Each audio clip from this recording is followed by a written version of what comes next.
اس ہستی نے اس محراب میں سنگ بنیاد رکھا.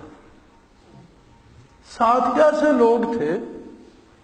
حضرت قاضی صاحب رحمت اللہ علیہ ساتھ تھے. وہ کہنے لگے حضرت اس کا رخ کہ وہ کعبہ شریف کو تو نہیں ہے. لو بھائی نئی بات آ گئی. حضرت فرمایا قاضی صاحب کیا کہہ رہے ہو؟ یہی کھڑے تھے. جی اس کا رخ کعبہ شریف کو تو نہیں ہے. حضرت فرمایا قاضی صاحب ذرا غور تو کرو پھر توجہ کر. جی میں صحیح کہہ رہا ہوں. آپ نے فرمایا قاضی صاحب آپ کو غلطی لگ رہی ہے. نہیں جی بالکل کعبہ کو نہیں ہے، اس کا رخ حتیم کو ہے. تو حضرت نے فرمایا قاضی صاحب حتیم بھی بیت اللہ ہے. قاضی صاحب سادہ آدمی تھے. حضرت نے فرمایا کہ حتیم بیت اللہ کا حصہ ہے. یہ وہ حصہ ہے کہ جب قریش نے بیت اللہ کو شہید کر کے نیا بنایا تھا تو ان کے پاس اتنا سرمایہ نہیں تھا. وہ مشرک تو تھے، انہوں نے شرط لگائی تھی کہ پیسے وہ دینا جو حلال ہوں، اس پہ حرام نہ لگائیے. تو حلال صرف اتنا جمع ہو سکا جس سے یہ چوکور عمارت بنی، اور حتیم جتنا حصہ چھوڑ دیا گیا وہ دیوار بنا دی گئی کہ طواف کرنے والا اس کے بعد طواف کرے. یہ حتیم کعبے کا حصہ ہے. تو حضرت نے فرمایا حتیم بیت اللہ کا حصہ ہے. اچھا جی. تو حضرت نے فرمایا قاضی صاحب شرن دور سے سمت کعبہ شرط ہے، عین کعبہ شرط بھی نہیں ہے. تو یہ تو عین کعبہ کو ہے، آپ کہہ رہے ہیں اس کا رخ صحیح نہیں ہے. اس طرح کے لوگ ساتھ تھے. پھر قاضی صاحب فرمانے لگے جب یہ مسجد بن رہی تھی تو یہ بے پناہ کھلی نظر آتی تھی. اتنے بڑے بڑے ہال، پھر 2 منزلیں، پھر آگے اتنا ہال، پھر اس کی دوسری منزل، پھر اگلا صحن، اس کی اوپرلی چھت، پھر اتنے 2 منزلیں کمرے دونوں طرف. تو قاضی صاحب کہنے لگے میں دیکھ رہا ہوں حضرت یہ کم پڑ جائے. اس وقت کون سوچ سکتا تھا؟ اس بات کو 32 برس بیت گئے، اب یہ کم پڑ گئی. آج اس میں اضافے کا افتتاح ہو رہا ہے. ایک وہ افتتاح تھا جو ہمارے سامنے یہاں حضرت رحمت اللہ علیہ نے فرمایا تھا. وہ کیسے لوگ تھے، وہ کیا بندے تھے، کیا جس ہستی کے شاگرد ایسے تھے وہ ہستی خود کیا ہو.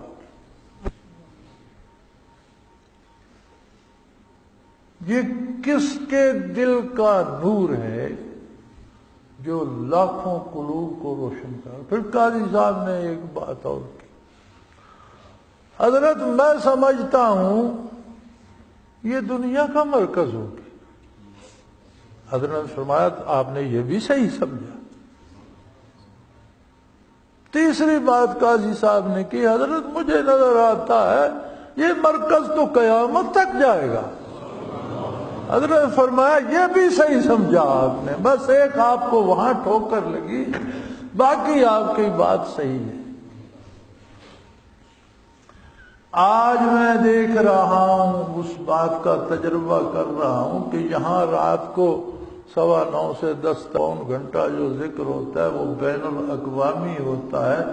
یہاں بیٹھ کر امریکہ کے مغربی ساحلوں سے لے کر جاپان اور آسٹریلیا تک اور چین سے افریقہ تک ساتھی شامل ہوتے ہیں. ابھی تو ابتدا ہے، لیکن اب جن لوگوں نے، جن کانوں نے یہ باتیں سنی تھیں، انہی کی آنکھیں اس کو دنیا کا مرکز دیکھ رہی ہیں. دیکھ رہی ہیں نا. اب اس کے دنیا کا مرکز ہونے میں کوئی شبہ ہے؟ بین الاقوامی مرکز ہے نا. اب عرب شریف میں جو لوگ حرمین کی حدود میں رہتے ہیں ان میں بھی کتنے لوگ ہیں جو رات کو اس مرکز کے ساتھ ذکر قلبی کر رہے ہوتے. یہ وہ نعمت غیر مترکبہ ہے. اللہ کس طرح پہنچاتا ہے. صدیوں پہلے بنیاد رکھی، پھر 300 سال بعد ایک ہستی آئی، پھر اس سے کام شروع ہوا، پھر چلتے چلتے آج کہاں پہنچا۔ اللہ ایسے انشاءاللہ قیامت تک قائم رکھے۔ یہ عام افتتاح نہیں ہے، وہ جو افتتاح ہم نے دیکھا تھا، ہمارے پاس وہ قیامت کو پیش کرنے کا سرمایہ ہے۔ ہمارے پاس ایک بات ہے کہ یوم حشر ہم کہہ سکیں گے یا اللہ تیرے ایک بندے مقبول بندے نے جب یہ افتتاح کیا تھا تو ہم بھی وہاں موجود تھے۔ یہ ہماری شفاعت کا سبب ہوگا، یہ افتتاح بھی انشاءاللہ سب حاضرین کی شفاعت کا سبب ہوگا۔ یہ کوئی رسمی افتتاح نہیں ہے کہ کسی وزیر اعظم نے تختی لگا دی، نقاب کشائی ہو گئی، کسی کا وظیفہ بن جائے گا یا کسی کو دولت مل جائے گی، نہیں۔ یہ قافلہ وہی قافلہ ہے جسے اس کے میر کاروان نے نہایت مجاہدے سے شروع کیا۔ یہ قوت حضرت شیخ رحمت اللہ کو اللہ نے ودیت کی تھی کہ نارمل انسانی زندگی گزارے، دفتری کام کرے، کاروبار کرے، شادی کرے، اولاد ہو، دنیا کے سارے کام کرے، اتباع شریعت کو مد نظر رکھے اور فنا پر رسول بھی ہو۔ کہیں ملتی ہے یہ دولت؟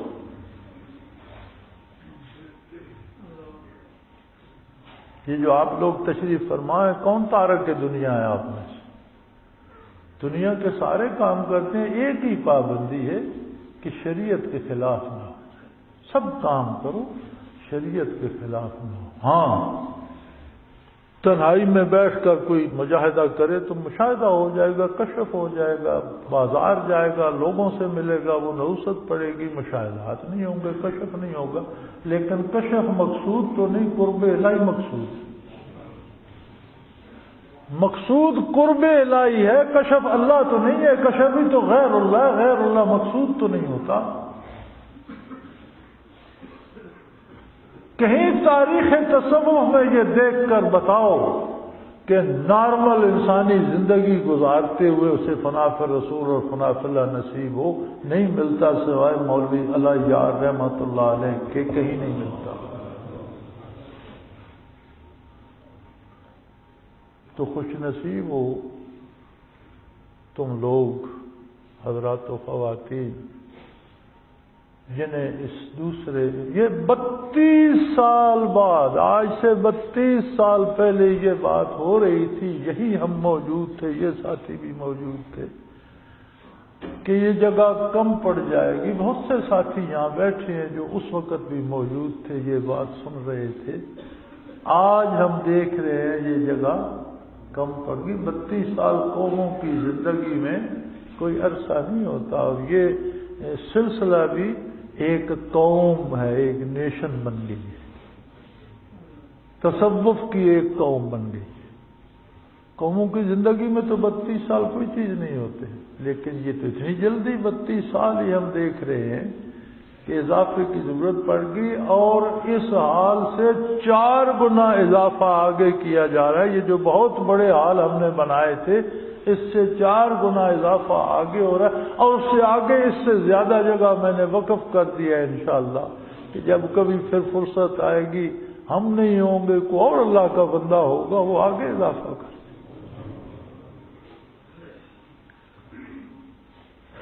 انسان کو چلے جانا ہے، لیکن اس مرکز کو رہنا ہے۔ یہ غزوۃ الہند بھی دیکھے گا، اور یہ عیسیٰ علیہ السلام اور حضرت مہدی رحمت اللہ علیہ کا جہاد بھی دیکھے گا۔ اور یہ بھی حضرت نے فرمایا تھا کہ اس جماعت کے لوگ حضرت مہدی کے جہاد میں بھی شرکت کریں گے۔ یہ تاریخی باتیں ہیں یار، لکھ لو، سینوں میں لکھ لو، ڈائریوں میں لکھ لو، سینوں میں لکھ لو، دلوں پر لکھ لو۔ اور یہ وہ حقائق ہیں جو قیامت میں بخشش کا سبب بنیں گی۔ یہ قصے کہانیاں نہیں ہیں، یہ دنیا کی محفلوں کو سجانے کے لیے نہیں ہے، یہ الحمدللہ یہ وہ روایات ہیں جو بخشش کا، نجات کا سبب بنے گی۔